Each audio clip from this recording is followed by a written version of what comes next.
No, I think I'll change my name to the History Idiot. I'm out here sweating out of every pore in my body on a hot day like this to shoot a video that'll have maybe 4 likes or views at all. Alright, enough of that. I am standing at the intersection of Queen and University, right in front of the Adam Beck Memorial.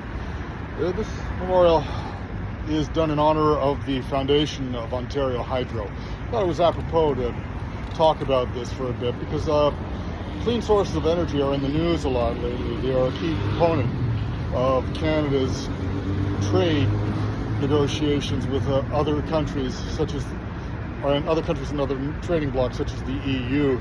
The EU, for instance, will buy metal and aluminum that has to come within certain carbon limits in the production. And so, for example, our aluminum made in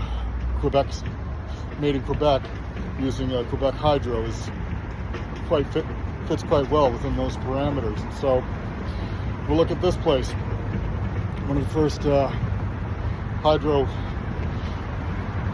companies set up in North America. Now, the monument itself is very simple. That's Adam Beck right up there, the man who is said to have found Ontario Hydro.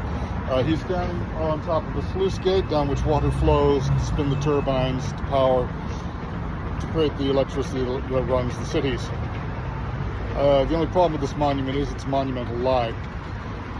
Beck didn't create Ontario Hydro, he stole it.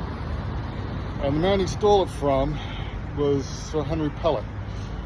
Pellet has no monument around here. If he has a monument of sorts, it's a mile or two north of us here at Casa Loma. I'll have my future self go and take a picture of it. This place. Thank you, future self. You're welcome. Okay. Henry Pellet was one of the richest men in Canada, if not the richest man in the late 1800s. He got his money out of land speculation out west. He was often known as Pellet the Plunger for his habit of diving headfirst and completely into his latest scheme, for lack of a better word. So after he turned his money on the land, he decided to try and look into his crystal ball and see what the next big thing would be. So he was at the World's Fair in Chicago, I believe, where he saw a display by Thomas Edison. And he thought, I know, electricity. So he came home back here, and he met up with his friends and his fellow investors, and they created the Toronto Electric Light Company. Now, in order to get electricity here, they needed a really good source of electricity. Fortunately, there was one about 70 miles away at Niagara Falls. Now, Niagara Falls is considered to be a natural resource, and natural resources fall under the purview of the provinces here. So, at the time, it was a Liberal government, and which meant that Pellet was in luck because he was a lifelong Liberal and a well-known donor to the Liberal Party. So, without much trouble, he got permits signed, and he was allowed to generate electricity using Niagara Falls. Now, around that time, there was an election coming up. Sir Adam Beck and his fellow Conservatives were running on a platform that, among other things, electricity being a natural resource, should be as free as the air we breathe. And so they won that election, and they very quickly canceled all of Pellet's permits, confiscated his property, I believe without paying him, and created Ontario Hydro out of the former Toronto Electric Light Company. Now, it is often believed that it was Casa Loma that bankrupted Pellet in the end. But undoubtedly Casa Loma had a role in making him go bankrupt, but if he'd have hung on to the Toronto Electric Light Company, he would have been untouchable. He did try to make his money back a little bit later when he looked into his crystal ball and decided the next big thing was going to be airplanes. And so he contacted his investors and put the last money he had into creating an airplane company.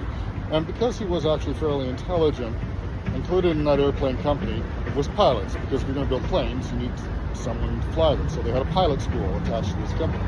And then along came the event that should have made him all his money back, and that was World War I. Canada was looking to outfit its army, among other things it needed airplane, but at the time it was a Conservative government in charge of procuring goods for the army, run by a guy called Colonel Sam Hughes.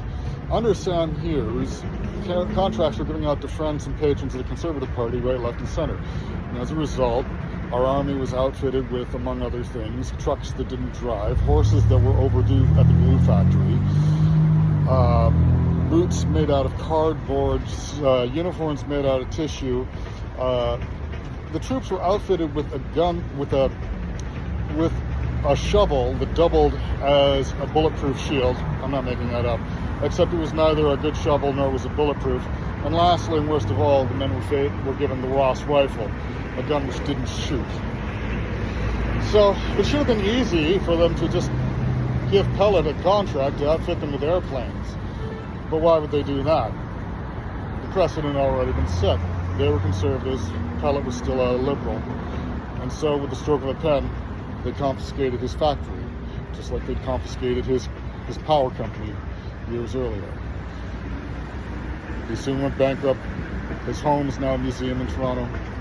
And he has spent the last years of his life sleeping on his former chauffeur's couch. He also lived long enough to see him build a monument to the people who robbed him. But thanks to Adam Beck and his conservative friends, no, you will never have to pay for electricity in Ontario, as long as you're Amish. For everyone else, getting electricity in Ontario is a very simple process. You open up your wallet and you say the words, "Help yourself."